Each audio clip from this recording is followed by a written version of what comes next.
Les migrations ne sont pas une crise à résoudre, mais une réalité humaine à gérer, nécessitant des politiques inclusives et solidaires. Donc aujourd'hui, l'Institut Prometheus pour la démocratie et les droits humains et le Conseil civil de lutte contre toutes les formes de discrimination avec le groupe socialiste de l'opposition Ittihadi au Parlement organisent une rencontre d'études dédiée justement à examiner le bilan d'une décennie de mise en œuvre de la stratégie nationale d'immigration et d'asile, la SNIA. Donc on sait très bien que le Maroc, en vue de répondre à ses engagements internationaux, a pris depuis très longtemps des engagements ambitieux et s'est intégré justement dans le cadre de plusieurs initiatives. Il a ratifié le cadre qui permet de protéger les travailleurs migrants et leurs familles, également la Convention de lutte contre toutes les formes de discrimination raciale. Il s'engage également dans le cadre des objectifs de développement durable Agenda 2030 et particulièrement l'axe 10 en faveur de la question de migration. Et depuis 2014, le Maroc s'érige en modèle régional qui, à travers cette SNIA, a justement l'ambition d'offrir un cadre humaniste, humain et un cadre politique aussi intégrant plusieurs partenaires, plusieurs secteurs gouvernementaux dans le cadre d'une gouvernance qui est complète sur les questions de migration. On est là au Parlement sur invitation du groupe socialiste et de l'Institut Prometheus pour faire le bilan de 10 années de politique migratoire et d'asile radicalement nouvelle. Le Maroc, depuis 2014, et sur instruction de Sa Majesté le Roi, a amorcé un virage radical à 180 degrés par rapport au traitement de la question migratoire,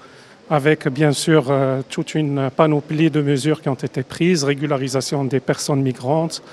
la question de l'intégration scolaire pour les enfants des primo-arrivants, des enfants des migrants, la question de l'accès à la santé et aussi un certain nombre de mesures qui ont été prises pour qu'à côté de l'approche sécuritaire, il puisse y avoir une approche humaine. Donc aujourd'hui, c'est une occasion pour mettre en perspective cette politique migratoire et aussi avec les intervenants, les expertes et les experts qui sont invités, de pouvoir voir comment le Maroc pourrait se positionner en tant que pays et d'accueil, et de départ, et de transit, c'est des personnes en mobilité transnationale, et de pouvoir comprendre quelles sont les perspectives d'une politique renouvelée et toujours humaine, mais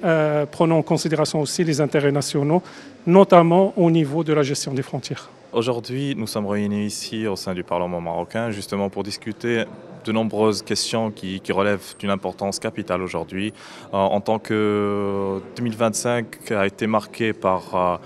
une nouvelle stratégie justement de comment adopter plusieurs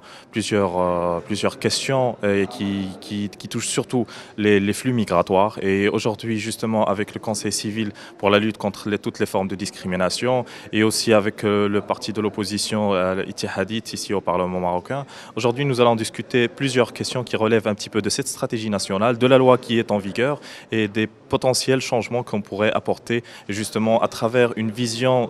axée sur les droits de l'homme et aussi de la participation citoyenne qui se trouve être le socle de ces discussions ou de cette journée d'études où vraiment toutes les composantes de la société, non pas seulement les citoyens, mais aussi justement toutes les composantes de la société, des étrangers, des demandeurs d'asile. Et on comprend qu'il y a une mobilité à travers le continent africain, européen et justement dans le monde. Alors il faudrait adopter de nouvelles